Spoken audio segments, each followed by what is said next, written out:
Amis téléspectateurs, bonsoir. Le 28 février 1990 se sont achevés les travaux de la conférence nationale des forces vives du Bénin avec de nombreuses résolutions prises qui seront mises en œuvre pendant donc les 12 mois donc, de transition. Une rencontre sanctionnée par plusieurs discours que nous allons essayer de décrypter, sur lesquels donc nous allons revenir sur ce plateau et faire le bilan 30 ans après. Rencontre à l'issue de laquelle la constitution du Bénin a été rédigée, une rencontre donc qui a instauré également le renouveau démocratique. Et sur ce plateau bilan de la quinzaine de la conférence nationale instituée sur ETélé, nous recevons sur nos antennes d'éminentes personnalités. Romuald, bonsoir. Bonsoir Brunel Mérinadé aussi, bonsoir aux amis téléspectateurs. C'est toujours un plaisir de vous retrouver, surtout pour ce plateau final consacré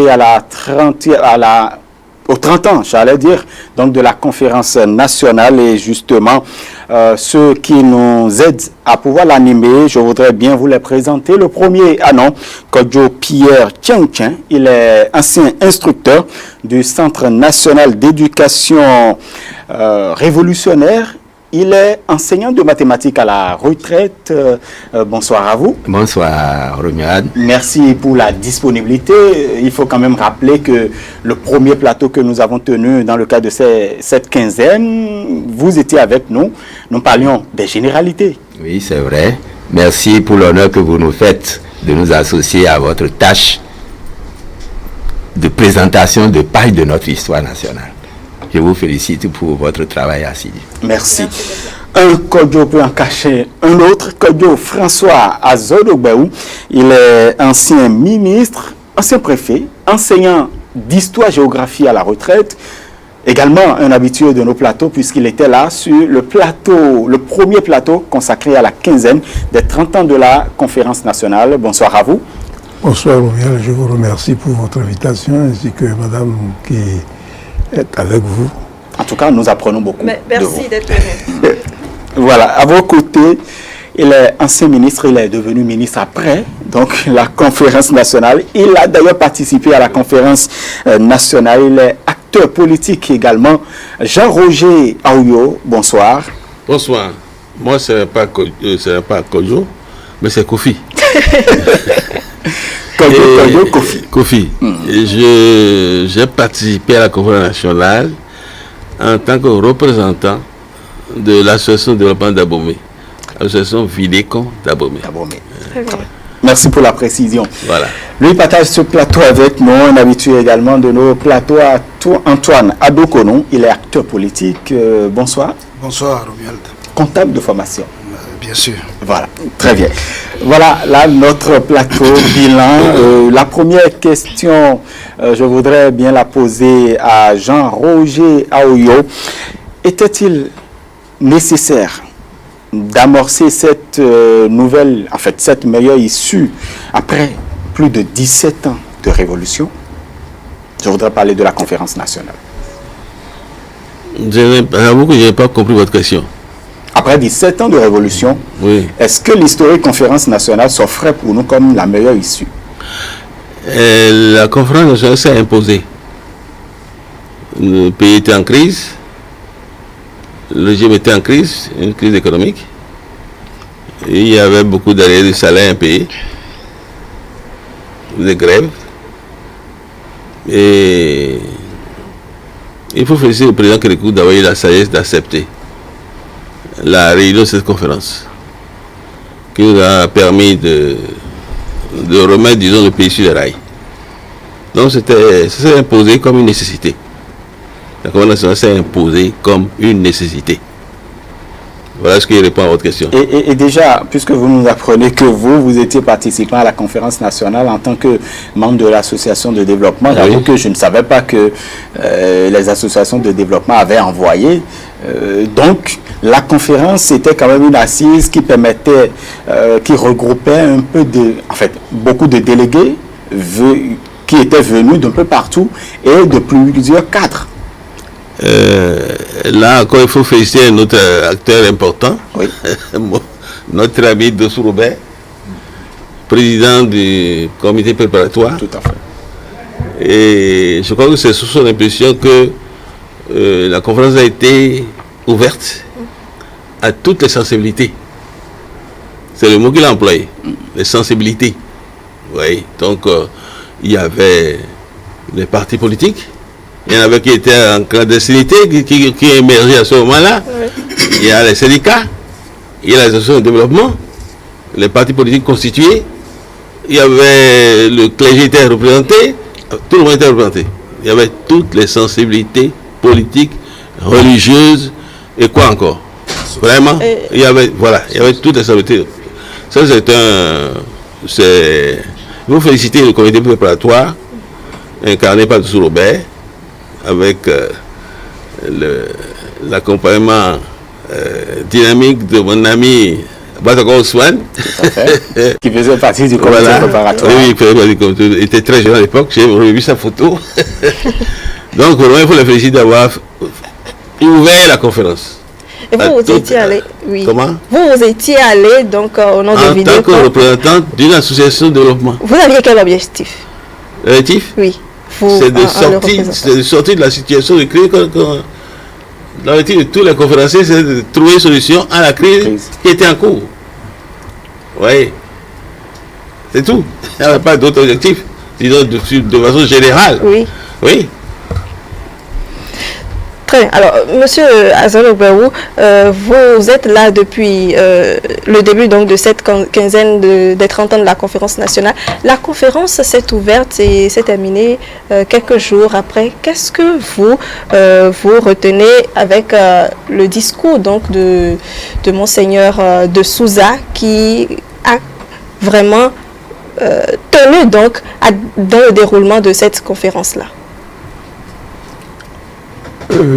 Je crois que le discours de Monseigneur de Souza suivait bien d'autres interventions. Bien sûr. Et je pense que Monseigneur de Souza, que les participants à la conférence ont nommé comme président, a su mener avec le tempérament qu'on lui connaît, calme, réfléchi et poursuivant un objectif, lui, ça ne donne pas l'impression d'être partisan nécessairement de ceci ou de cela. L'essentiel, c'est que nous trouvions une issue. Et sur ce plan-là, je pense que son intervention a contribué pour beaucoup, que ce soit la première ou les innombrables interventions qu'il était obligé de faire en tant que président de la conférence, a contribué pour beaucoup dans la fin que nous recherchions, c'est-à-dire un changement dans le calme, sans bain de sang, pour reprendre son expression. Est-ce que l'appareil du Pierre PB rêvait mieux qu'un prélat puisse être à la tête du présidium, par exemple? Nous étions arrivés à un stade où l'important, c'était de trouver une solution à la crise. Et bien sûr, les positions dans lesquelles nous nous trouvions montraient qu'il y avait ceux qui croyaient déjà qu'il faut changer ça dans un bain de sang peut-être. Il y a ceux qui veulent juste une transformation de l'institution. Bref, chacun rêvait quelque chose. Et le plus important était qu'on puisse s'entendre sur une issue qui ne fasse pas, pour reprendre encore l'expression de Monseigneur, un bain de sang.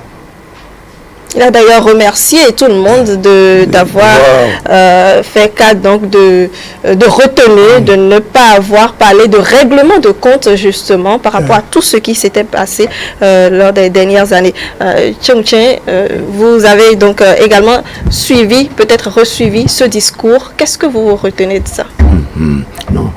Le discours que Monseigneur de Souza a tenu présente le rôle essentiel qu'il a joué dans le succès de la conférence nationale. Comme le préfet Azaloberou vient de le souligner, son calme, sa modération a permis de remettre en musique les différentes sensibilités, parce qu'on ne peut pas réunir tant de monde, plus de 400 personnes, et espérer 523 précisément, et espérer que tous disent la même chose avec les mêmes ardeurs.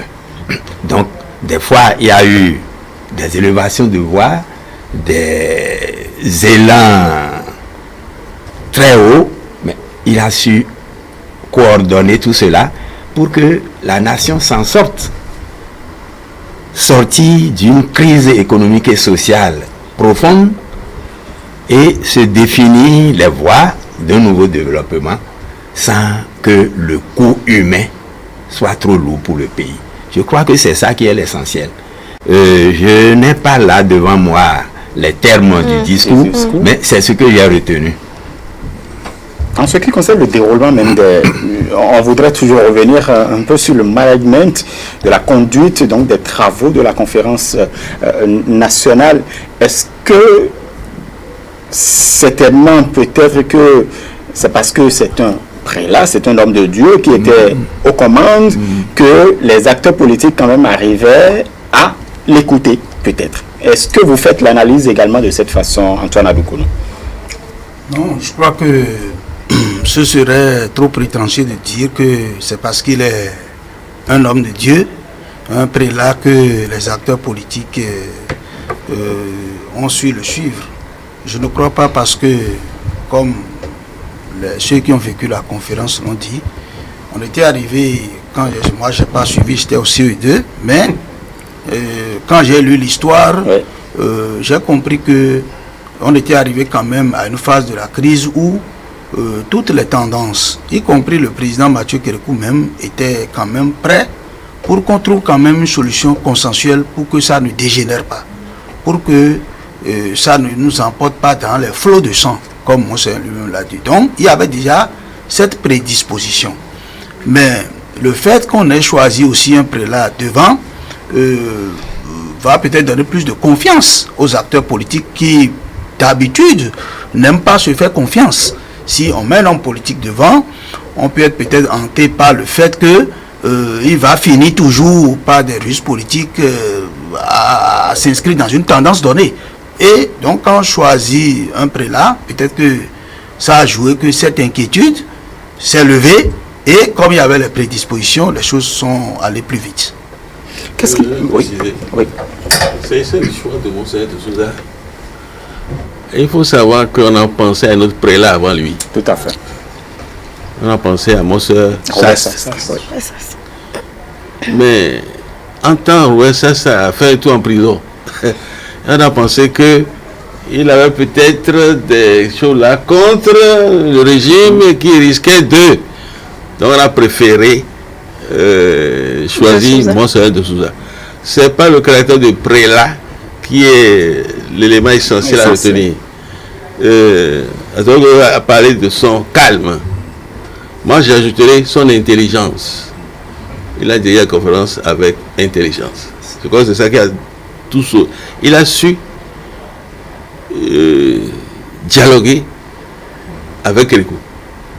C'est ça qui a fait le succès de la conférence. Et qu'est-ce qui explique en fait cette complicité entre les deux? Il y a une autre politique qui voulait diriger la conférence. C'est notre famille, Albert Théoïré, qui a fait tout ça, paix à son âme. C'est un doyen que je respecte beaucoup. Il était le professeur, tu te souviens? Oui. Donc, il voulait, je me souviens, je le dis, je crois que je ne lis pas un secret. Il m'a approché en tant que président de l'association Vérico d'Abomey pour que je l'aide à présider la conférence nationale. Et je lui ai dit, mon cher professeur, moi je suis président, mais je ne veux pas décider à mon niveau. Je suis obligé de retourner à la base. Consulter les autres. Consulter les autres. C'est une réponse diplomatique. Oui. Je n'ai consulté personne. Ça veut dire que vous ne voulez pas alors. Qu'est-ce qui n'est pas allé en sa faveur? Parce que si vous prenez Théoïdré qui est politiquement marqué, ça risque de faire... ça risque de créer des problèmes. Vous avez dit un homme politique, non. C'est vous qui avez parlé d'un politique, non. Il ne fallait pas prendre un homme politique. on va dire il va travailler pour sa paroisse. Non. On a pris un ecclésiastique. Parce qu'il est neutre. Calme, neutre, enfin supposé neutre. Et qu'il a su gérer la BAC, oui, tout au long. Et justement, la Révolution, oui. La Révolution n'a pas eu de problème avec le clergé catholique. En réalité, non. Sauf mais beaucoup d'États ont été fermés, beaucoup par exemple. Non, pas fermés. On a pris en charge l'école catholique. Les enseignants, ce qu'ils gagnaient comme salaire, c'était, il y a leur patron qui est encore vivant, monsieur, il s'appelle, non, le père de Koum. Son père.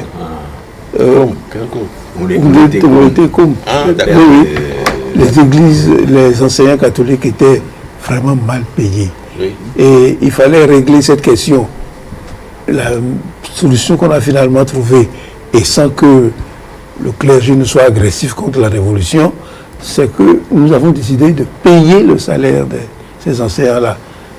Bien sûr, donc, en nommant ceux qu'il faut, ceux qui sont déjà dans les infrastructures qui existaient et qui étaient construites par ou aménagées par le clergé. Ensuite, tout au long de la Révolution, Gatine ne manque pas de civilité et courtoise avec le président Kérékou. Et nous n'avons pas de problème spécialement. Et donc il y avait déjà une complicité, pas complicité, ou du moins une collaboration. En tout cas, respect mutuel. Respect mutuel. Je voudrais ajouter à ce que François a dit que personnellement j'ai eu une confidence de Gati. C'était au début du renouveau. Ce qu'on l'a invité, il est venu au bureau et je lui ai parlé justement des écoles. Il m'a dit, mais il savait que moi j'étais, disons, dans le cadre de la Révolution. Donc, il a dit, mais vous ne savez pas le service que vous avez rendu en prenant les écoles. Quand il a dit ça, bon, paix à son âme, il n'est pas là. Je ne peux pas oser mentir sur son compte, mais je crois que pour l'Église, ça a été un soulagement. Parce que l'Église, c'était un poids pour l'Église, la charge des écoles sur l'ensemble du territoire national. Sur l'ensemble du territoire national. C'est pourquoi les salaires des enseignants catholiques étaient bas. Et les enseignants catholiques se sont retrouvés payés par l'État, donc avec des salaires améliorés, ils étaient les plus fervents défenseurs de la Révolution. Oui. Donc, sur ce plan-là, l'Église n'a pas insisté. Il n'y a pas eu de problème. En réalité, il n'y a pas eu de problème. À cet égard, il faut préciser que la crise de l'école primaire catholique était déjà installée avant le 26 octobre. Parce qu'à un moment donné, les syndicats des enseignants des écoles catholiques avaient déclenché une grande grève. Donc, la Révolution a hérité de cette crise, a essayé de la gérer avec la direction de l'école catholique pendant un temps, avant la prise en charge dont les derniers viennent de parler. Donc cela ne pouvait pas être comme une pomme de discorde durable entre le clergé et le processus révolutionnaire. Il peut y avoir quelques problèmes liés à certaines personnalités particulièrement, mais pas à cause de l'Église en tant qu'institution. Et je rappelle que l'orientation de la Révolution béninoise n'était pas une orientation anticléricale. C'était un processus national où chacun gardait sa liberté de confession religieuse, bon, à condition qu'on ne prêche pas contre les intérêts personnels contre la Révolution. Cela a été dit quelque part. Bon, il faut dire que nous avons cette spécificité-là. Je souhaite qu'elle continue de nous marquer, quelles que soient les orientations que nous choisissons. Nous savons toujours raison garder pour que nos élans individuels ne fassent pas exploser la nation que nous constituons. Je souhaite que cela dure. Très bien. Je voudrais ajouter, vous complétez, Chichi. Oui. Ce qui fait que les gens ne comprennent pas bien les relations qu'il y a eu entre l'Église Et le projet de à l'époque, c'est le choix du marxisme-léninisme. Oui, le marxisme-léninisme, c'est le choix de l'athéisme. Donc, Tchoro, vous voyez. Donc, les gens ont eu peur. Mais je crois qu'il y a eu plus de peur que de mal. Oui. Comme Chichi l'a dit, il n'y a pas eu une orientation anticléricale. Non, il n'y a pas eu ça. C'est la campagne anti-féodale qui a pris un peu une orientation anti-religion traditionnelle, mais pas très prononcée. Vous voyez, pas très prononcée. Vous voyez. Qu'on libère les petits-enfants, les petites filles des couvents pour qu'ils aillent à l'école. Voilà. Vous voyez que pour les prélats de ces confessions traditionnelles, c'était un peu dur. Je vais vous dire ceci pour dire qu'il n'y avait pas de truc entre l'église et les choses là. L'école nouvelle dont on parle. Beaucoup de gens ne savent pas que le père de l'école nouvelle, c'est Jean Pliat. Et ça, oui. Oui. C'est Jean Pliat qui a présidé le colloque, qui a donné l'école nouvelle. Tant décrié là, c'est Jean Pliat. Oh, Jean Pliat est un catholique pratiquant. Les gens ne savent pas. Vous voyez, l'école nouvelle, mais si vous prenez les états généraux de l'éducation, organisés sous le gouvernement de le vieux Routoyi Paulin en 1990, les conclusions générales reprennent les orientations de l'école nouvelle. Si vous prenez les orientations du premier forum de l'éducation, c'était Juillet ou bien je ne sais plus quoi. Et premier forum, deuxième forum, vous voyez que l'essentiel des choses là, on les retrouve dans les travaux de ces deux forats-là. Donc, au fond, l'école nouvelle, moi, j'ai toujours dit, ça c'est un truc personnel, qu'on n'a pas su faire le bilan, le vrai bilan de l'école nouvelle. Parce qu'il y a eu beaucoup d'avancées. Mais c'était un autre débat. On va revenir maintenant. Alors, Antoine Aloukonou, une entente finalement entre Kérékou et plutôt Monseigneur de Souza lors donc, de cette conférence qui a duré malgré tout ce qu'on disait de Kérékou. En fait. Quel est pour vous ce qui a favorisé cette entente si parfaite? Non, je crois que il doit avoir d'abord le management de Monseigneur lui-même. Parce que aller convaincre un président de la République qui plus est un militaire, il faut avoir des comportements, il faut avoir de la méthode. Et je pense que en décrivant l'homme à travers les séries que nous avons ici, on comprend que c'est un homme de courtoisie, c'est quelqu'un qui sait approcher les gens et c'est à dessein peut-être que on lui a confié cela. Je suis sûr que s'il était allé en affront avec le président Kérékou, ça ne pouvait pas marcher. Donc, je crois qu'il y avait eu beaucoup de méthodes dans sa démarche, dans sa collaboration avec le général, qui aussi, au-delà de tout, est quelqu'un quand même qui aime son pays. Parce que il peut aussi aller dans la tendance contraire, que tout dégénère et que peut-être qu'on marche sur son cercueil et que le reste va suivre. Il peut aussi prendre cette décision.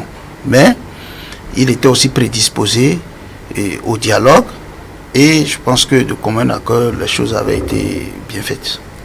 Alors, Il oui. faut ajouter que Kérékou, je passe sur le contrôle de François, Oui. lui n'était pas marxiste.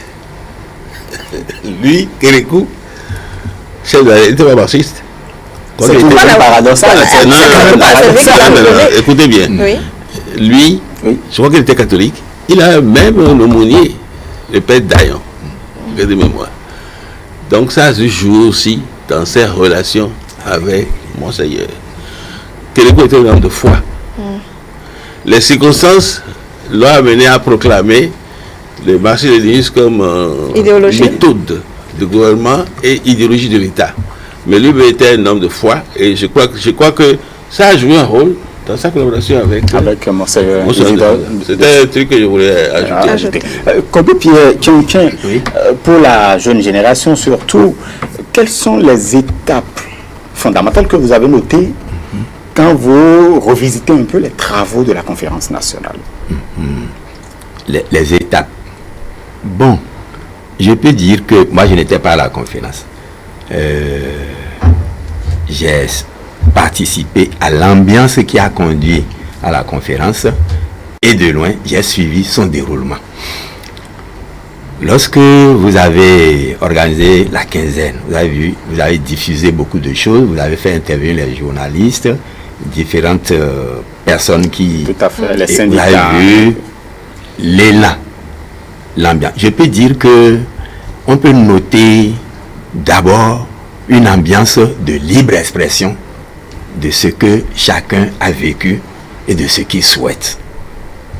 Bon, donc ça là transparaît à travers les travaux de la conférence. Mais en dehors de cela, la conférence n'a pas perdu de vue ce qui doit marquer l'avenir, c'est-à-dire la libre expression, mais la conférence a tiré de cette libre expression ce qu'elle souhaite comme nouvelle orientation de notre État et de notre développement. Donc c'est ce que je peux dire en ce qui concerne les étapes. Je ne peux pas les situer de façon séquentielle, de jour en jour, mais je note une euphorie, une expression libre de ce qu'on sent, de ses douleurs, de ses souhaits, n'est-ce pas? Bon, et quand même une conclusion pour l'avenir. Très bien. François Azor-Dogbaou, sur la même question. Bon, peut-être je ne réponds pas directement à la question, mais quand j'ai écouté votre émission de ce matin, le président Kérékou a fait ressortir le fait qu'il n'y avait pas de salaire politique. Et ça jouait un rôle important. Et les gens qui venaient à la conférence disaient que c'est ça qui a permis ou qui a développé la corruption.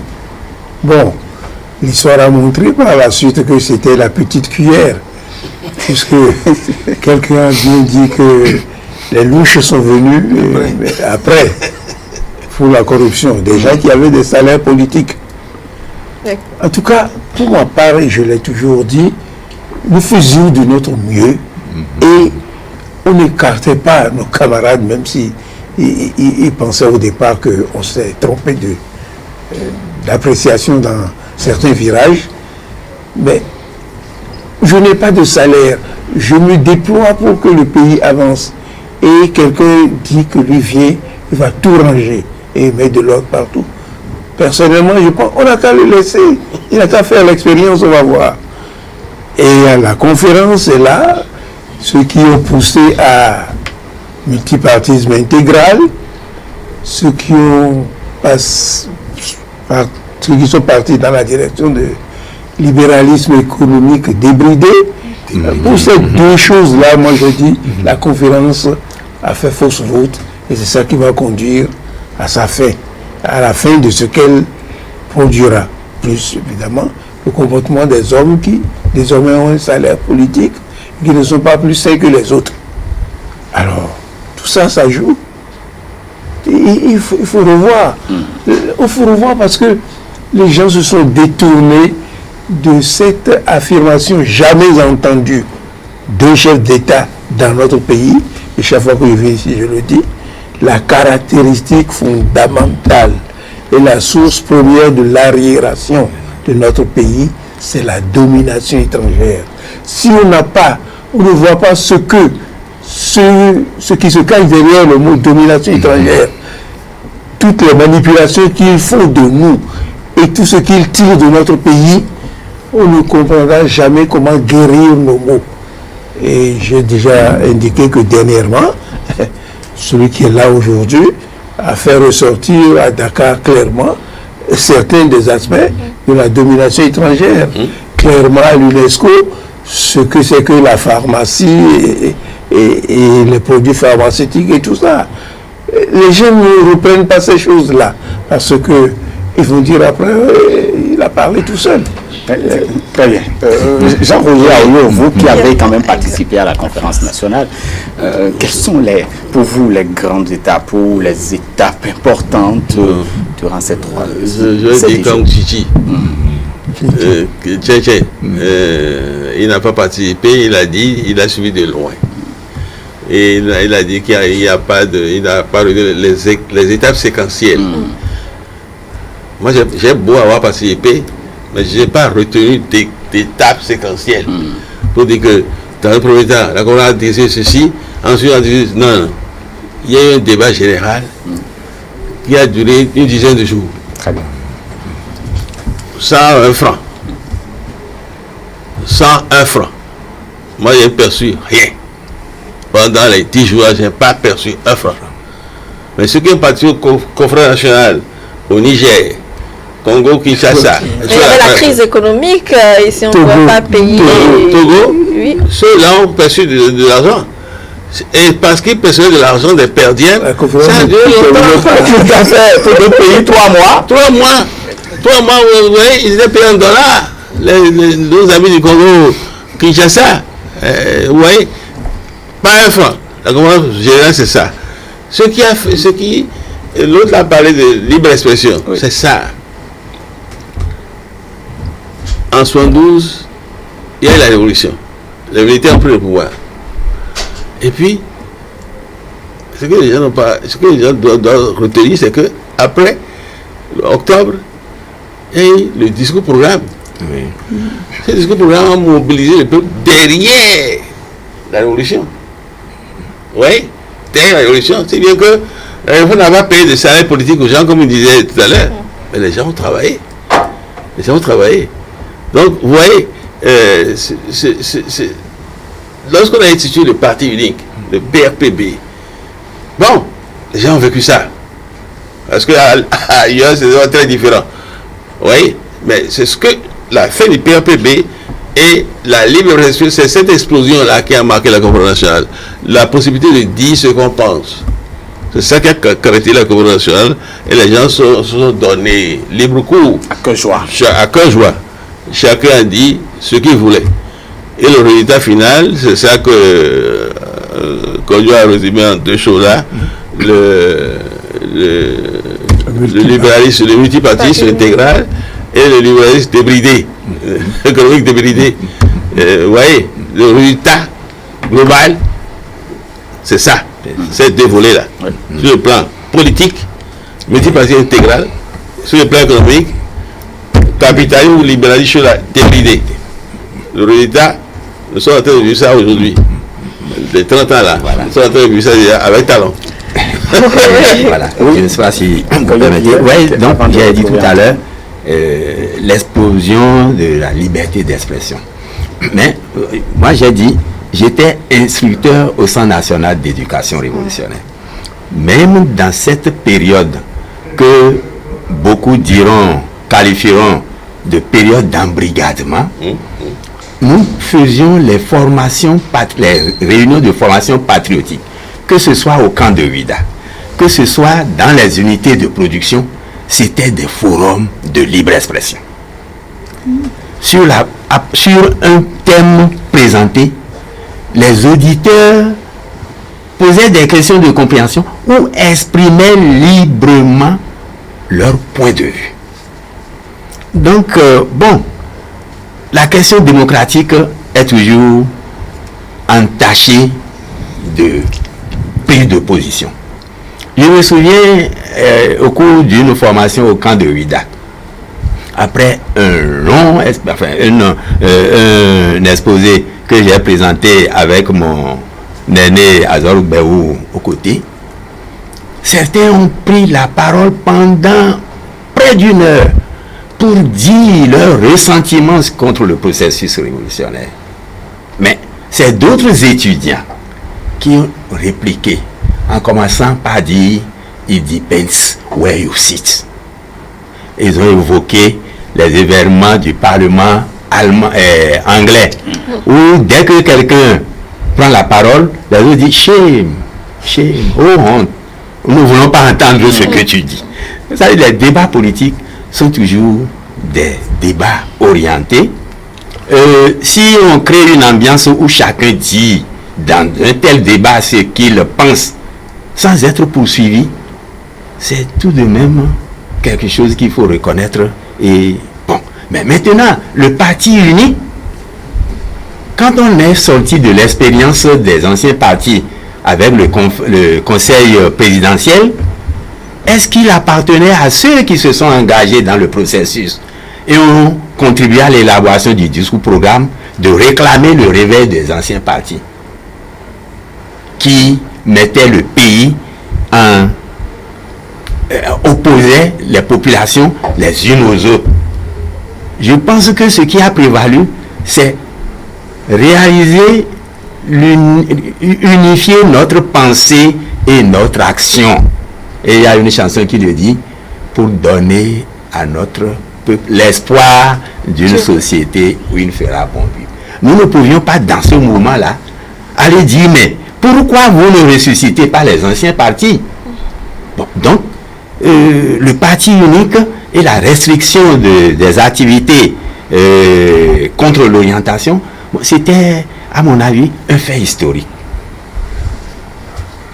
Bonne chose ou mauvaise chose, bon, la conférence a apprécié et à son issue a dit multipartisme intégral. C'est un fait historique.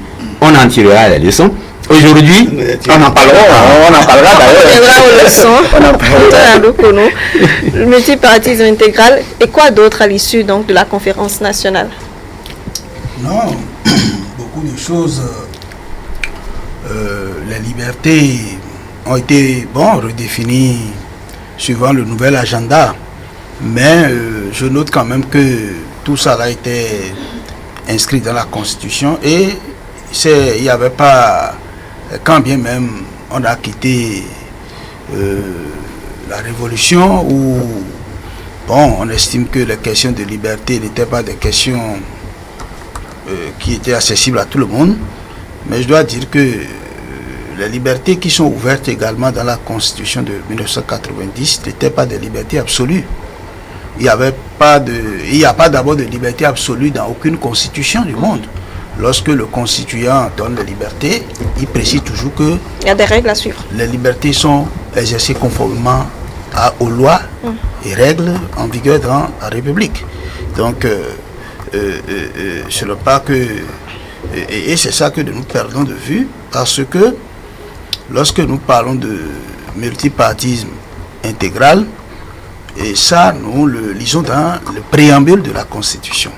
Mais déjà, dans le développement des articles même de la Constitution, on dit que ce multipartisme intégral est exercé conformément à la charte des partis politiques. Ça veut dire qu'il y a toujours une restriction. Ce n'est pas un multipartisme à volo, sans contrôle. Malgré ces restrictions, est-ce que quand même ce n'était pas un peu trop ouvert également pour conduire au développement?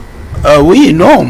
Vous savez, ce que j'ai constaté pour les conclusions de la conférence nationale, et d'ailleurs ce n'est pas seulement pour le Bénin seul, je parle de façon générale. Les constitutions n'échappent pas aux hommes politiques et aux événements de leur époque. Les constitutions, c'est aussi l'histoire des peuples. Si on a choisi le multipartisme intégral, c'est peut-être eu égard au parti unique qu'on a vécu pendant 17 ans. Et les gens se sont dit, bon, il faut ouvrir. Mais, en le disant... C'est des risques aussi à prendre. C'est des risques. C'est sans compter avec les acteurs politiques que nous sommes. Et, à l'épreuve du temps, on a compris que, attention, on a ouvert, mais il faut chercher les moyens pour refermer un peu. Vous savez, on est parti en 90 avec 3 membres fondateurs par département pour créer son parti. On avait 6 départements, ça veut dire qu'il y avait 18 personnes.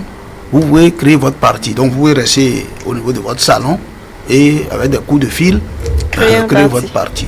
Après, on a évolué, on a dit, bon, il faut aller à 10 membres par département. Aujourd'hui, nous sommes arrivés à 15 membres par commune. Je note que par commune, 15 membres par commune. Oui. Ça veut dire que la tendance est telle qu'on a constaté qu'il faut toujours resserrer les rangs. Parce que lorsqu'on donne les libertés et qu'on n'encadre pas, les gens en abusent au point où cette liberté peut nuire encore au développement recherché. Donc, c'est ça qui fait qu'aujourd'hui, les réformes que le président Patrice Talon prône, nous la soutenons. Pas parce que nous sommes des partisans de Talon, parce qu'il y a une analyse objective des choses. Quand vous-même vous observez aujourd'hui le multipartisme intégral tel que c'est ZES, avec 300 partis politiques. Et quels partis politiques? C'est des partis politiques de régions, de communes, et c'est bon, je parle sur expérience que moi j'ai fait à la Renaissance du Bénin. J'ai fait 17 ans à la Renaissance du Bénin. Je sais que j'ai un doyen à la Renaissance du Bénin là. Peut-être que les autres sont encore dans le grand staff, mais nous qui sommes à la base, ce que nous subissons, c'est quoi? Lorsque vous n'avez personne dans le système en haut, mais c'est que vous restez là, vous militez et vous voyez les gens évoluer, et les mêmes sont repositionnés à des tenants vitam à l'Assemblée nationale, un peu partout, et vous êtes là et vous militez seulement. Vous voyez? Donc, nous avons décidé de quitter le parti politique personnalisé, et c'est ça qui fait la difficulté de certains qui, malgré les dispositions du législateur en instituant le seuil national, s'entêtent toujours à aller chercher les récépissés. Bon, et quand on va finir les élections, tout à l'heure, vous allez voir que ces partis-là... Antoine Adokono, on y reviendra. On pourrait se poser la question, on a déjà commencé par le dire. Hein?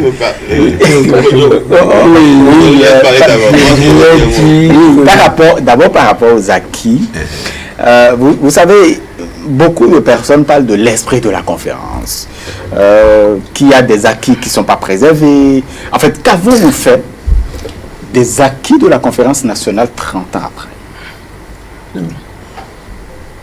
Nous avons abandonné l'orientation fondamentale du discours de Kérékou, c'est-à-dire, pour la première fois, un chef d'État dit la domination. Vous croyez que tout le jeu est là, hein? Parce qu'aujourd'hui, les partis, personne ne parle de la monnaie, parce que si tu en parles, tu ne seras pas financé par là-bas. Et ce que j'appelle là-bas, chacun sait. Il ne s'agit pas du chef de l'État d'ici seulement. C'est là-bas. Ceux qui veulent des esclaves qui vont travailler pour que le pays leur soit soumis et qu'ils tirent toujours les richesses de notre pays. Tout le problème est là. Et je souhaiterais que, peu à peu, vous organisiez des réflexions sur mais la démocratie, comment elle est apparue dans le monde et comment chacun va faire son pas de démocratie et non pas imiter l'autre. Il faut donc la contextualiser. Oui, très bien. Parce que le PRPB dont vous parlez, il est apparu après la création de ce qu'on appelait les CRL, les comités révolutionnaires locaux.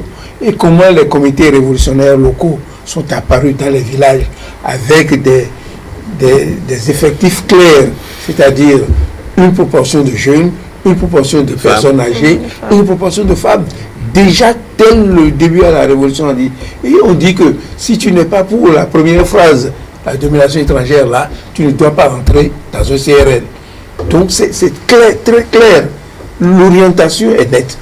Alors, tant que nous continuerons à nous pour vous donc, la conférence a très tôt fait de balayer certains aspects positifs de la Révolution. Pas seulement de la Révolution, des conditions de nos pays en Afrique et partout. Sinon, ce qui va arriver n'est pas encore arrivé. Hein.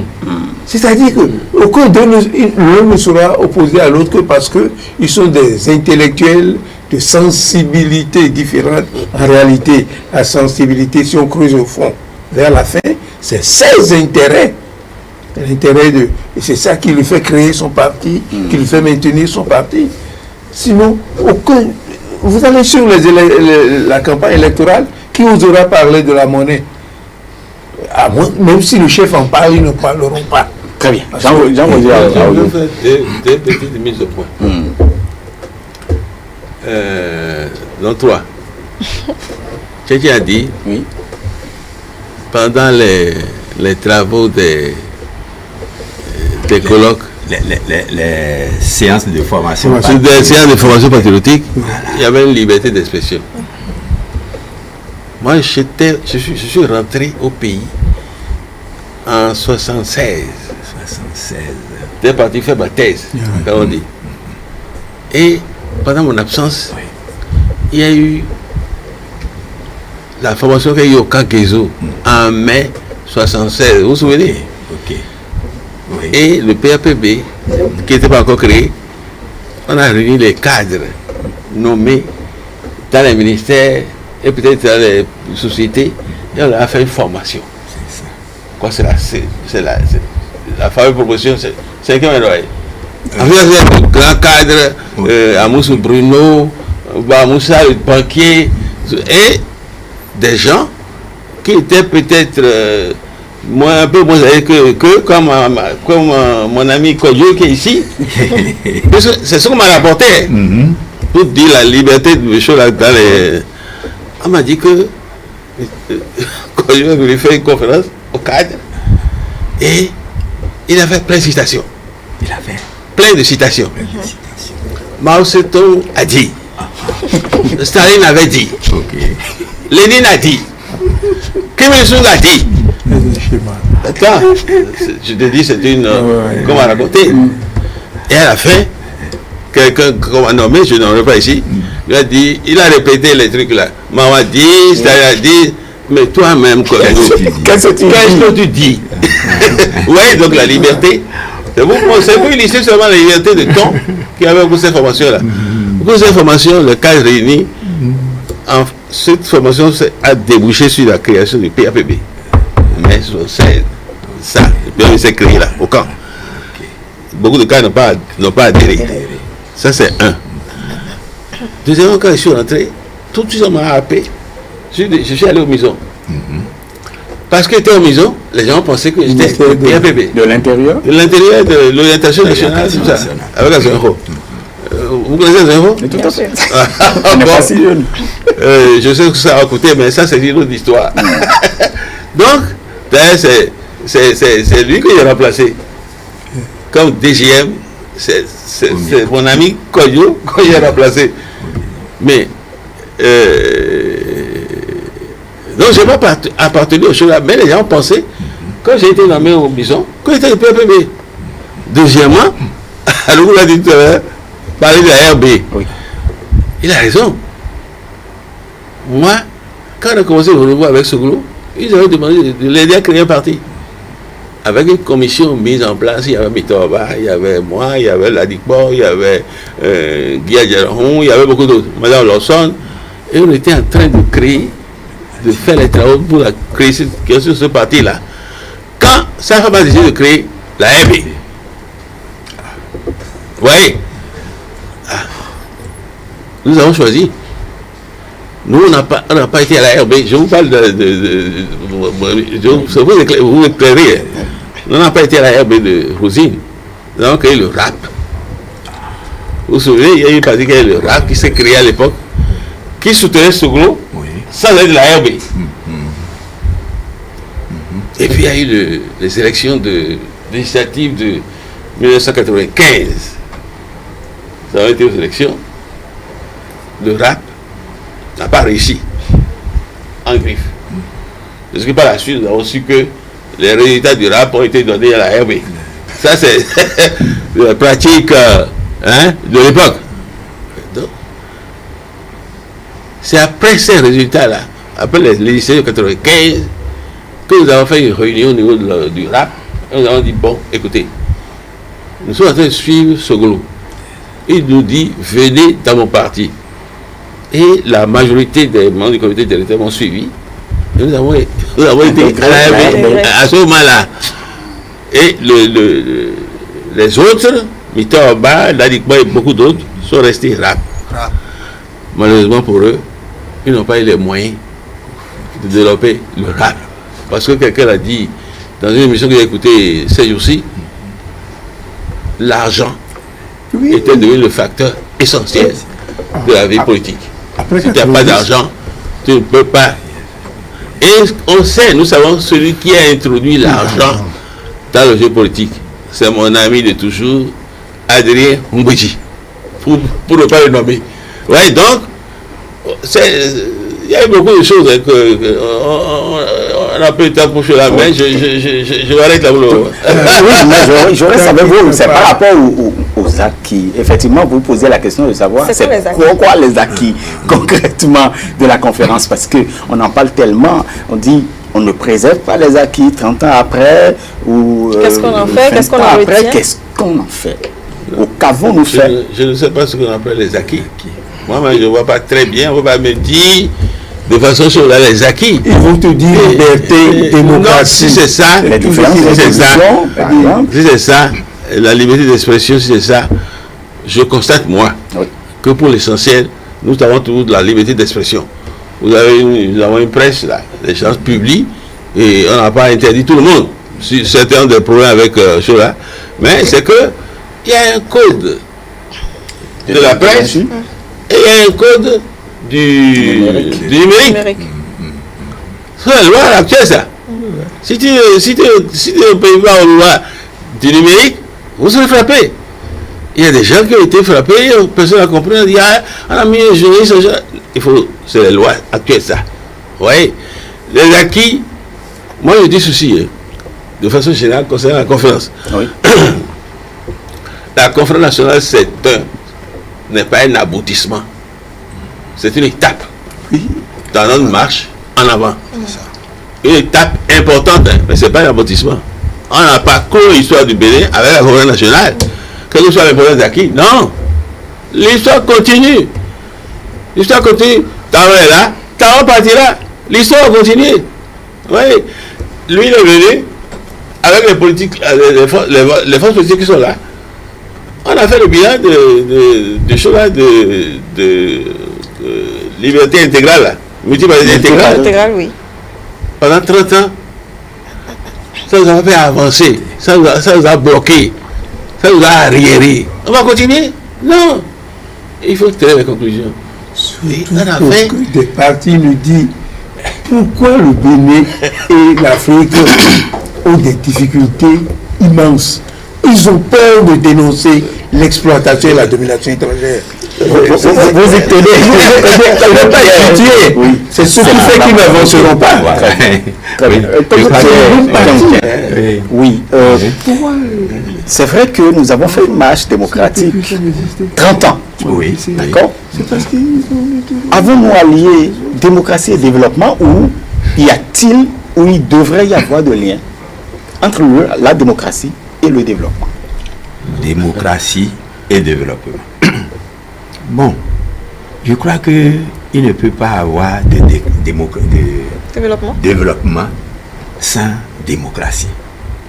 Je comprends comme démocratie l'adhésion volontaire de la grande majorité d'une population à une orientation que le pays s'est donnée. C'est dans un tel contexte que cette majorité-là déploiera son énergie pour faire avancer. On ne peut pas... Parce que le développement, c'est le travail organisé, sanctionné par des résultats concrets. Mais on ne peut pas imposer les activités qui conduisent au développement en utilisant que la chicotte, en muselant les gens. Il faut que les acteurs soient conscients de leur intérêt dans ce qu'ils font. Et bon, moi j'en reviens toujours à la période de la Révolution quand je dis comptez d'abord sur nos propres forces, sur l'initiative créatrice des larges masses populaires pour nous libérer de la domination étrangère, pour construire notre pays. Si nous oublions cet aspect-là, que ce dont il s'agit, c'est les acteurs, les masses populaires, les paysans, les artisans, les salariés qui sont dans divers secteurs. Si nous croyons que le développement ne vient pas de leur action, mais du miracle réalisé par un seul, ou l'aide extérieure. Ah, surtout. Mais l'aide extérieure, nous en avons besoin. L'aide extérieure compte. Mais nous ne saurons pas utiliser convenablement l'aide extérieure si nous n'apprenons pas à compter sur nos propres forces. comptons sur ce que nous sommes, ce que nous pouvons faire.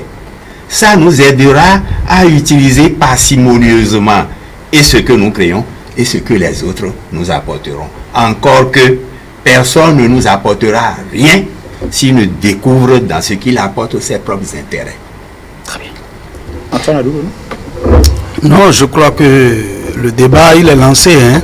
Il est lancé et je voudrais d'abord remercier beaucoup le professeur Roger Aoyo parce que il a dit quelque chose tout à l'heure et ça m'a ému parce qu'il a dit que la conférence nationale est une étape.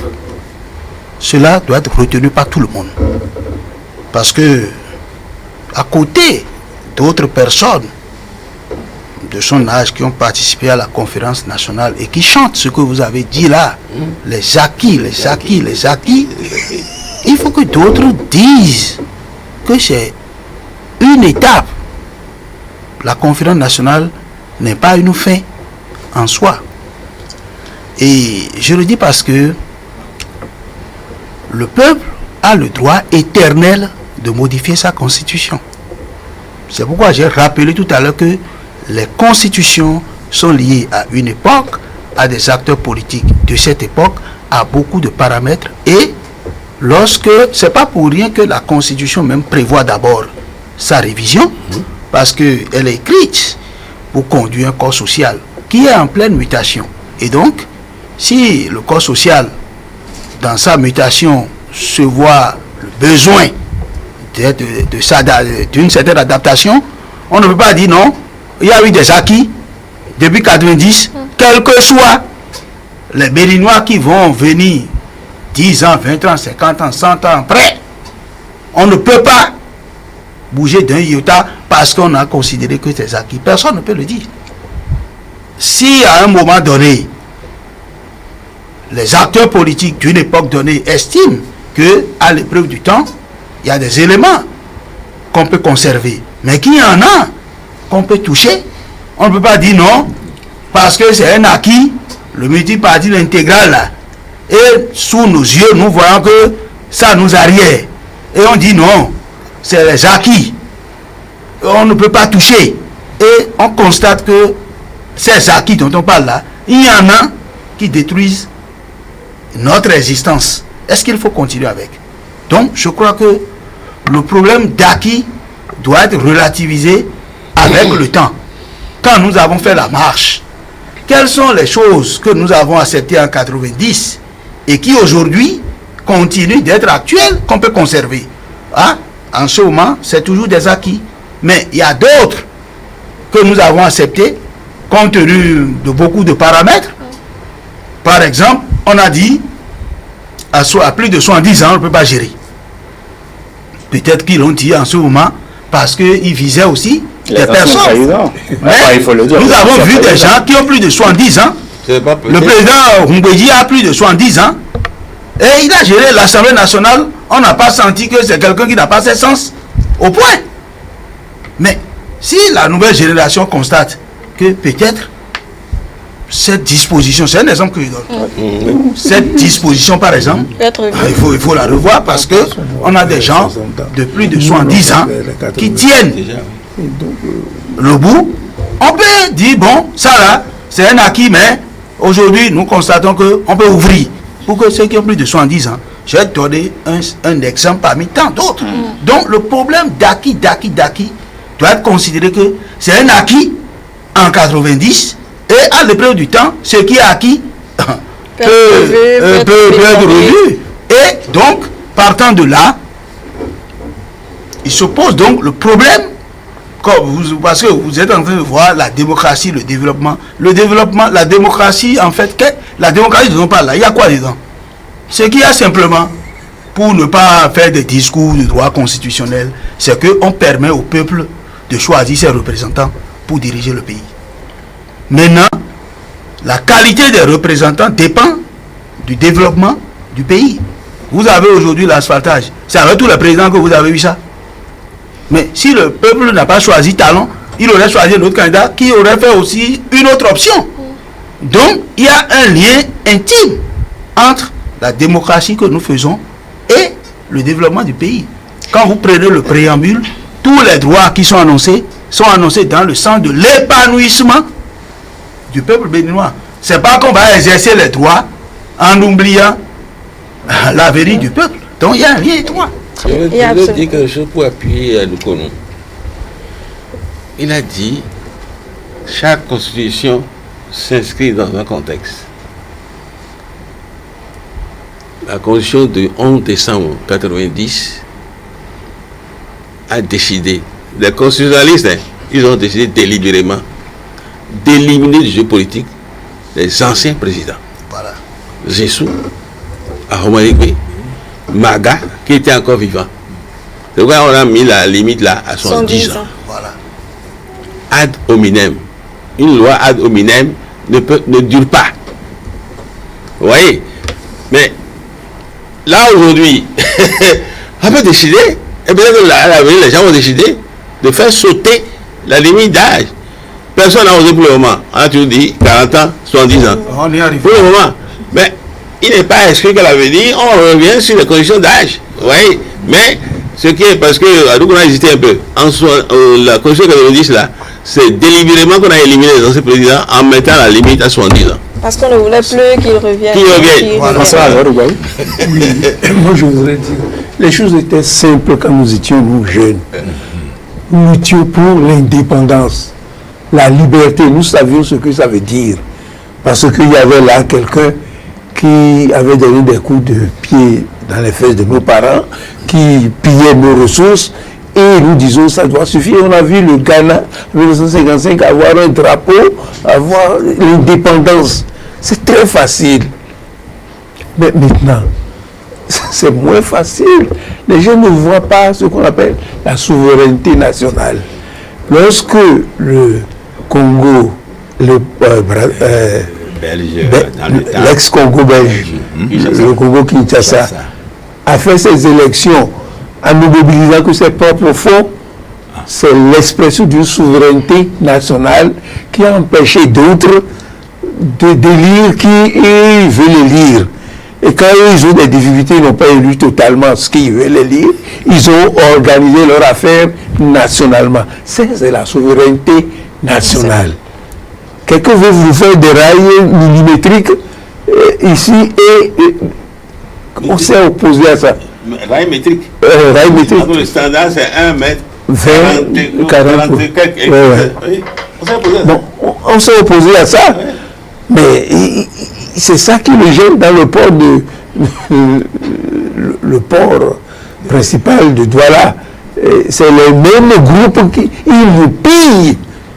Et aujourd'hui, les gens ne veulent pas voir la monnaie. On a beau tourner, mais cette monnaie, c'est vrai, si nous créons des monnaies, on va avoir des difficultés au départ. Mais il vaut mieux créer, avoir ces difficultés et être souverain. Nous, si nous ne luttons pas pour notre souveraineté, aujourd'hui, ils ne comprendront pas l'indépendance, ils ne comprendront liberté que dans la pagaille, ils interprètent mal les choses.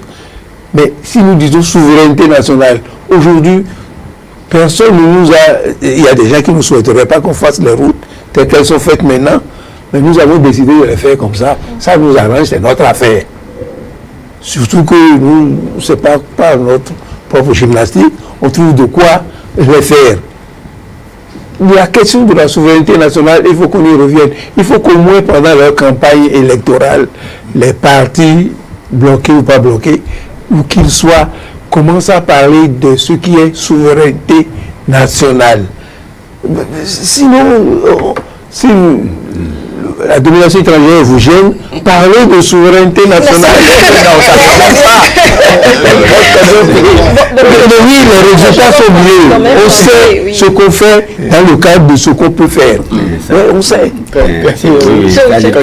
L'insistance de mon aîné Azalou Béou m'amène à revenir sur ce qu'il dit. La conférence nationale a clos une expérience, mais elle ne peut pas avoir évacué du champ de nos réflexions la question de l'indépendance nationale véritable, résumée à travers la souveraineté nationale, la question la question de la démocratie pour la majorité du peuple. Non pas seulement que cette majorité sera amenée à élire des gens pour qu'ils tournent dos à leurs intérêts, mais que cette majorité, sur la base de ses intérêts bien compris, élise des gens pour défendre ses intérêts, les faire avancer, créer le bien-être pour le peuple.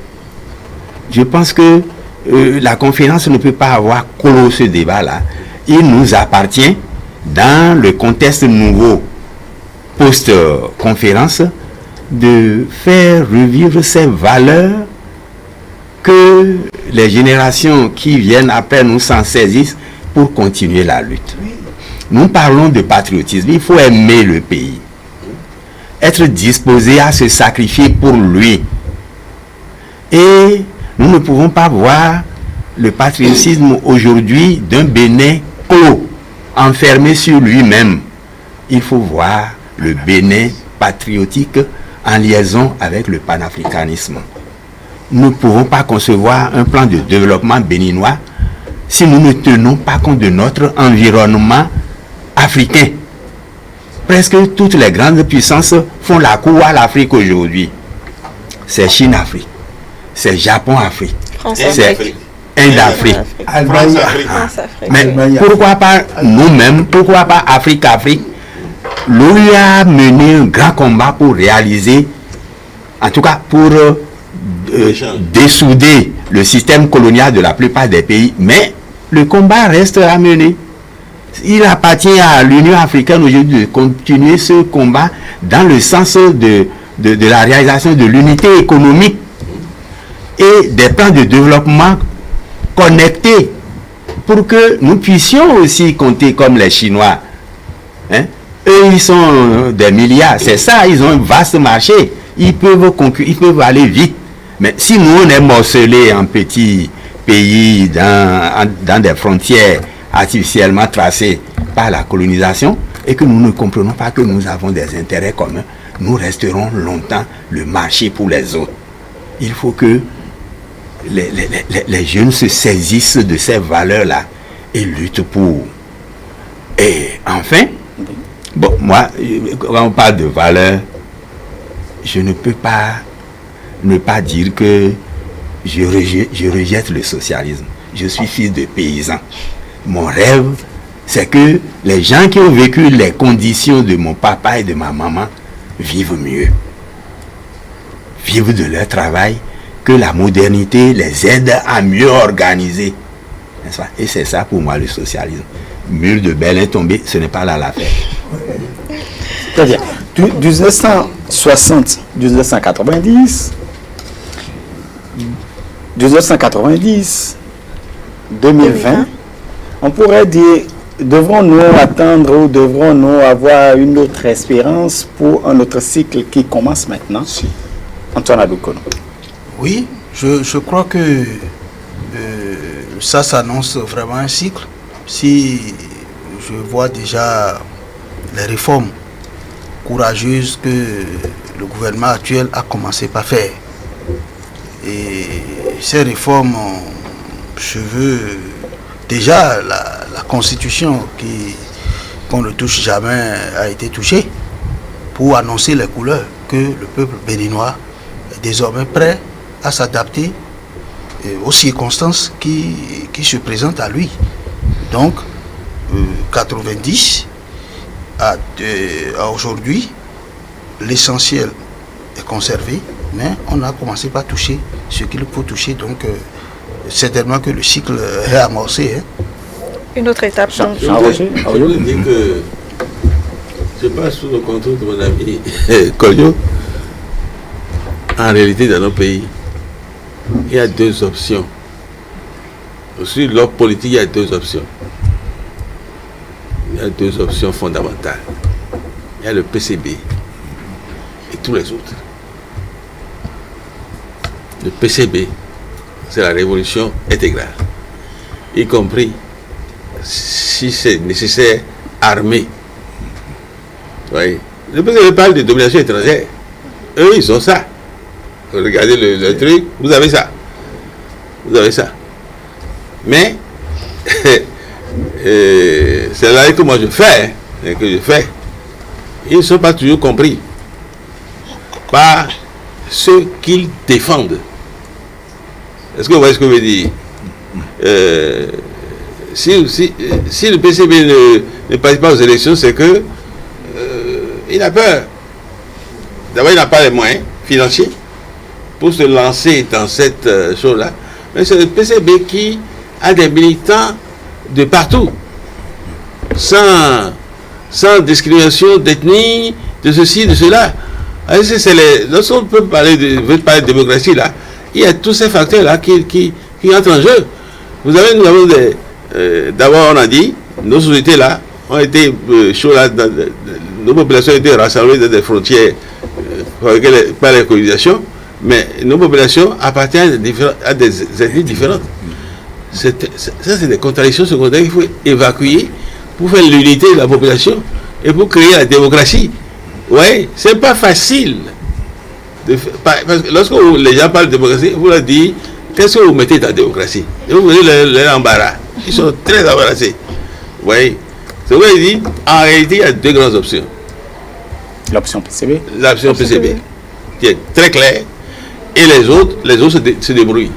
Et ils essayent, chacun essaye, je prends le cas de nos partis actuels, l'Union progressiste, et il y a à côté le Bloc républicain, il y a à côté le PRD, etc. Chacun essaye de défendre comme il peut l'intérêt général. Chacun essaye de défendre comme il peut l'intérêt général. Mais en essayant de faire en sorte que les intérêts particuliers ne prennent pas le pas sur l'intérêt général. Vous voyez? Parce que ça peut arriver très rapidement. Ça peut arriver, oui, ça peut arriver. Et ça, lorsque les intérêts particuliers prennent le pas, on le sent tout de suite. François Azor-Lougaou, vous voulez réagir avant que je me pose ma question? Oui. Si votre question m'aide à réagir, je le ferai. Alors, on a parlé d'étape, donc une seconde étape, notre cycle qui commence pour le Bénin. Comment voyez-vous le Bénin, justement, dans les... Moi, je vois le cycle qui commence maintenant. Oui. Que la génération actuelle voit les choses telles qu'elles sont pour la lutte, pour la souveraineté nationale. Si vous dites quelque chose socialisme, les gens n'arrivent pas à bien comprendre.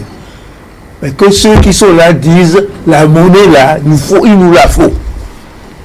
On aura des difficultés avec ça si réellement ils sont partis nationaux utiles à son père et à sa mère qui sont et aux miens aussi.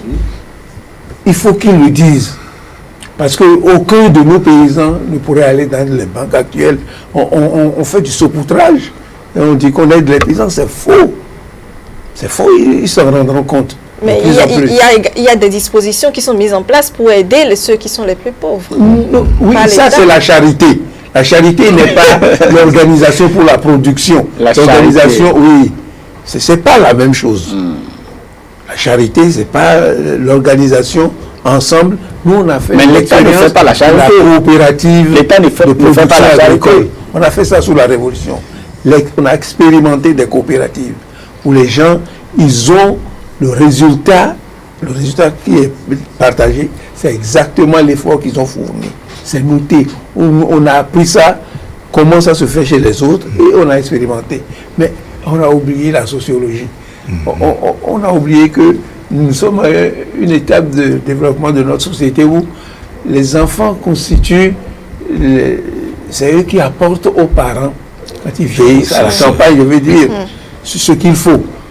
Donc les champs étaient ensemble, on ne voyait pas. Quand on a commencé à distribuer aux enfants, aux jeunes gens, ce qu'ils ont fait, le résultat de leurs efforts pendant la coopérative, après ils prennent ces fruits-là, ils vont à l'Est acheter des motos, ils se marient et ils oublient le vieux qui vieillit. Les vieux nous ont fait de nous rappeler à l'ordre. C'est pourquoi c'est une des raisons qui nous ont fait échouer dans notre expérience de faire la coopérative agricole qui aurait rassemblé et remembré les terres et développé une agriculture moderne. Donc, la sociologie dont on parle maintenant à l'université, il faut qu'on réfléchisse. Ou bien ceux qui ont fait des blocs, ils n'ont qu'à aller expérimenter. Et il faut qu'on mette nos amis dont ils ont parlé. Je leur ai dit, on a bavardé.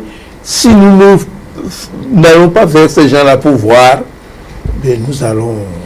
Ça ne va pas marcher. Je vous en prie. Oui, vous me permettez de rebondir sur l'expérience que le camarade Azor Gbaou vient d'évoquer. Il était préfet dans le Borgou. Après son exercice de ministre du Développement rural, j'ai assisté dans le Borgou à une conférence bilan des coopératives. Ça s'est tenu à Tchatchou. Je crois que c'était en 79. Et le séminaire de Tchatchou a montré quoi? L'avancée de l'expérience de regroupement pour le travail a connu beaucoup de succès dans le Borgou, bien moins dans le Mono. Parce que dans le Mono, les terres sont très morcelées et pour l'exploitation, avec les plantes là, la culture attelée ne pouvait pas... Pendant que dans le Mono, on comptait au plus une vingtaine de GRVC, dans le Borgou, il y en avait déjà 400 quelque chose. Et on est allé dans un GRVC à Gorgounou. Là, l'organisation qu'on a observée qui parle de GRVC, groupement révolutionnaire à vocation coopérative. Organiser les paysans pour la production ensemble. Le GRVC qu'on a visité à Gorgounou regroupait 45 paysans qui emblavaient près de 90 hectares de coton, une centaine d'hectares de céréales, et il paraît qu'ils ne font pas les buts d'igname là ensemble, mais quand on totalise ce que il avait aussi près de 90 hectares pour 45 paysans. Ils utilisaient la culture attelée. Les femmes qui devaient travailler aussi, mais qui portaient des enfants, amenaient leurs enfants dans le champ qui étaient surveillés par les plus jeunes. L'administration locale, le chef de district, le commissaire de police, en ce moment c'était Adéossi Pascal, le médecin chef ou du district, entourait le représentant de l'agriculture comme état-major pour encadrer le GRVC et les autres. Moi, j'ai pensé que c'était des ouvertures pour la transformation de notre monde rural. Bon, si, parce que nous avons eu des difficultés et sommes allés à la conférence, si nous enterrons avec l'expérience de la Révolution ces essais-là, je crois que nous mettrons beaucoup de temps pour changer la vie dans les campagnes. Je pense qu'il est nécessaire qu'on se permette de reprendre du passé quelques expériences pour les revoir dans les conditions actuelles, corriger ce qui n'a pas marché et essayer de voir comment on peut aller de là. Très bien. Antoine Adoukonou, comment est-ce que vous voyez le Bénin dans les prochaines années? 30 ans, une autre étape? Oui, ce que je souhaite pour la jeune génération, c'est que notre engagement soit un engagement de développement. Il ne faut pas que nous soyons engagés pour nos propres intérêts.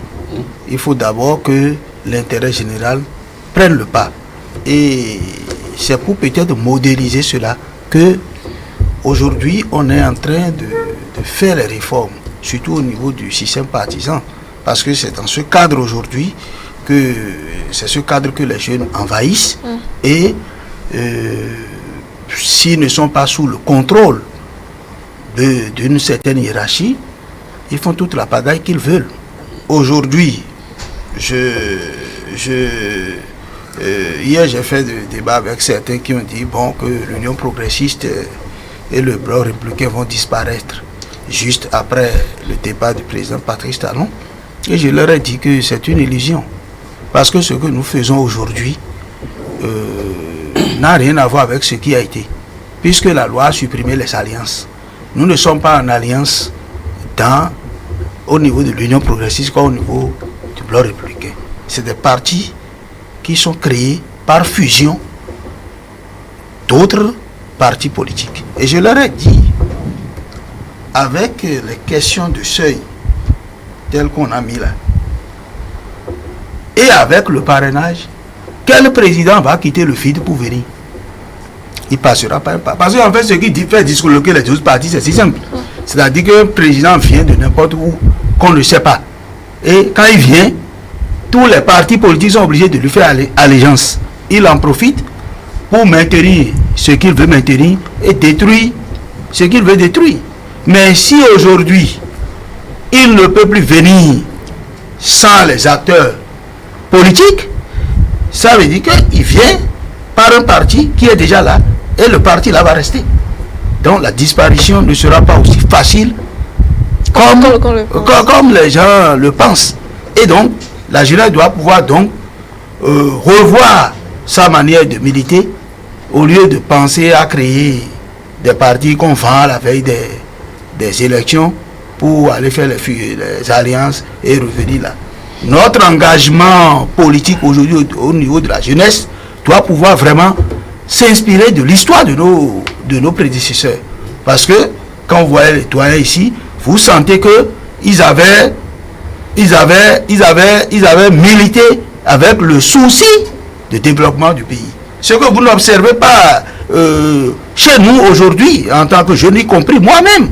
Nous militons juste parce que nous savons quand on rentre en politique, bon, on a des nominations, on a ceci, et quand on ne l'a pas pendant un temps, on quitte là où on est et on va dans un autre parti politique et on fait le tour. C'est pourquoi j'ai dit, il ne faut plus faire le tour. Oui, j'ai observé un phénomène. Je ne sais pas, je ne suis pas dans le secret des dieux, puisque la politique c'est un tout.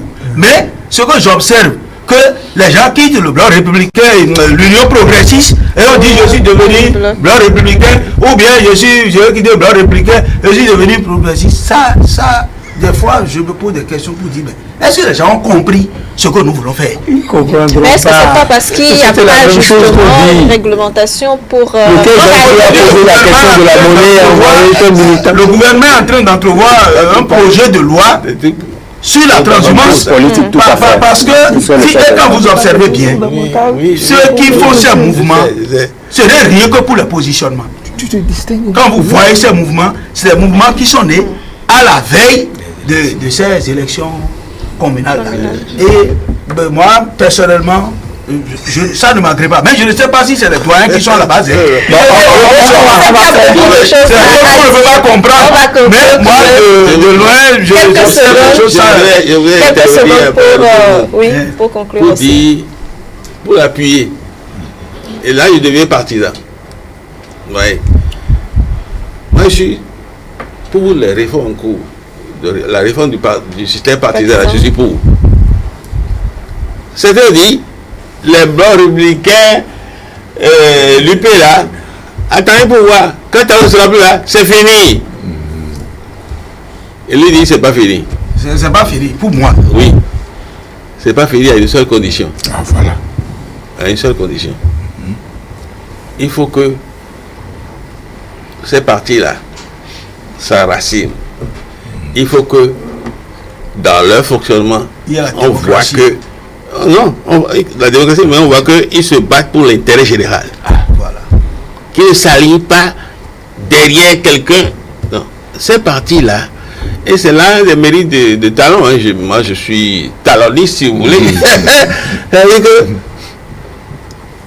le système partisan a été conçu pour que plus personne ne vienne prendre le pouvoir sans être issu d'un parti. Voilà. C'est le but, ça. Donc, le système partisan est conçu pour que, in fine, Talon parte et laisse la gestion du pays au parti. Qui répondent aux normes définies dans la charte actuelle des partis. Vous voyez, tous ces partis-là, une dizaine maintenant, ou une douzaine, ont vocation à diriger le pays. Ça dépend de comment chacun va travailler à s'enraciner. Ouais, et va animer le débat en son sein, dans le sens, disons, dans le sens dans le sens patriotique. Si ça se produit, après talon, ces partis-là vont se maintenir et vont diriger le pays. Moi, j'ai la conviction que si nous n'avons pas des partis d'envergure nationale, nous ne pourrons pas. On ne pourra pas. Merci. Développer le pays, on ne peut pas. Oui, Voilà. merci, Il faut absolument des partis d'envergure nationale. François Azalogbo, votre mot de fin. Oui, c'est pas un mot de fait. Le parti, sa consistance, il travaille avec quelle force sociale et pour quels objectifs.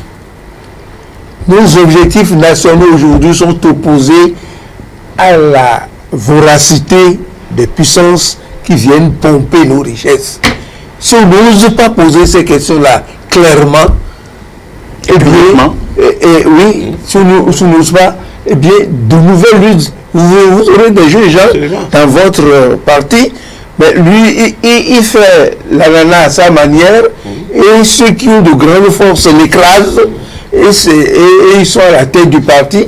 Il va y avoir des luttes sociales importantes. Des conditions internes. Oui, oui. Donc, moi, je pense que, et je reviens à ce qui est la lutte de la génération.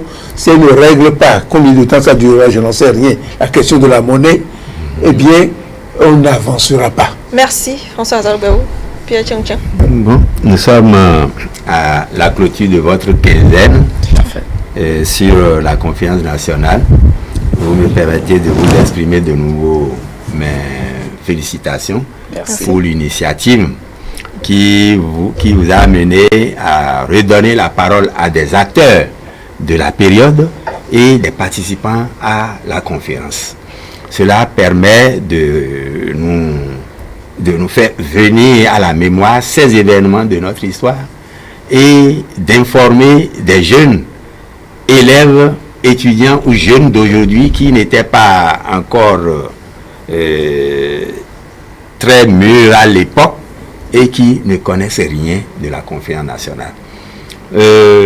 C'est nécessaire que cela s'intègre dans la connaissance générale de notre histoire. C'est l'histoire qui est notre lien avec notre peuple, avec les générations passées, n'est-ce pas?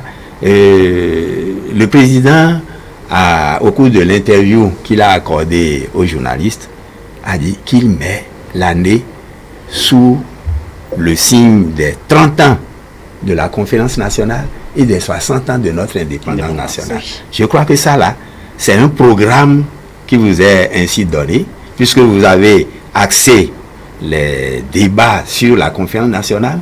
Vous pouvez trouver dans l'histoire des 60 ans de notre indépendance des thèmes de plateau, d'échange et de réflexion. Ne vous inquiétez pas. Je vous félicite. Merci. Merci beaucoup. Antoine Adokono. Je vous félicite également à mon tour parce que ça a permis de remémorer un peu ce passé-là pour la jeune génération.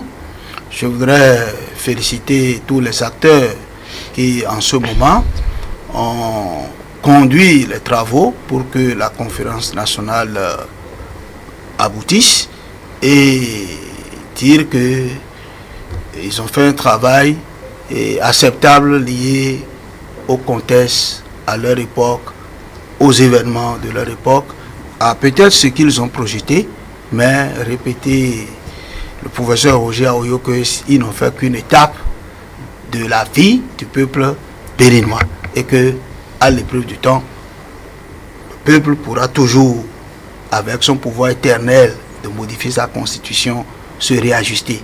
Donc, les acquis de la conférence nationale, oui, mais ce n'est pas des acquis éternels. Ce sont des acquis à revoir encore dans le temps. Si Merci. besoin était. Oui, merci. Donc, à vous, il faut... Merci, si vous permettez, je voudrais quand même que Pierre Tchang, il nous avait parlé du livre rouge. Oui. Je crois que le livre rouge est là. Si nos cadres peuvent nous aider à avoir la lettre pastorale des évêques du Bénin ce livret.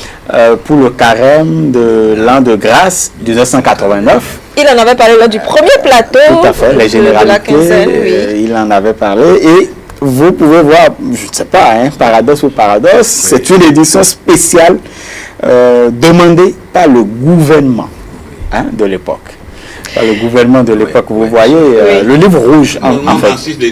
Oui, Exactement. c'est le témoignage du fait que le parti dans son ensemble était disposé à ce que la conférence se tienne et que ses membres y apportent le meilleur d'eux-mêmes, sans blocage inutile, parce que qu'est-ce qu'on avait à défendre d'intérêt particulier? Il n'y en avait pas. Merci à vous. Je voulais dire mon mot de la fin. Mon mot de la fin, c'est ceci. D'accord.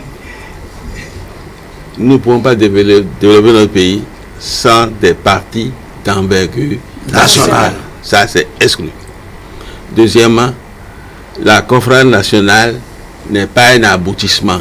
Ce n'est pas un tabou. Il y a des gens qui sont constitués des prêtres de ce truc-là et on ne touche pas à la conférence. Ils commencent à pousser des cris d'enfer. Non. La conférence nationale est une étape et nous sommes obligés de dépasser à chaque étape les acquis de l'étape précédente et d'avancer.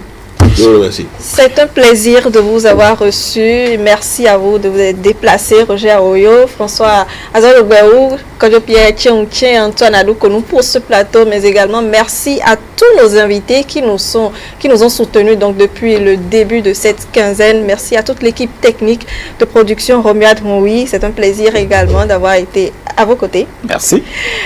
Mesdames, Messieurs, ce sera tout pour cette quinzaine donc des 30 ans de la conférence nationale du Bénin. Bonne soirée à vous.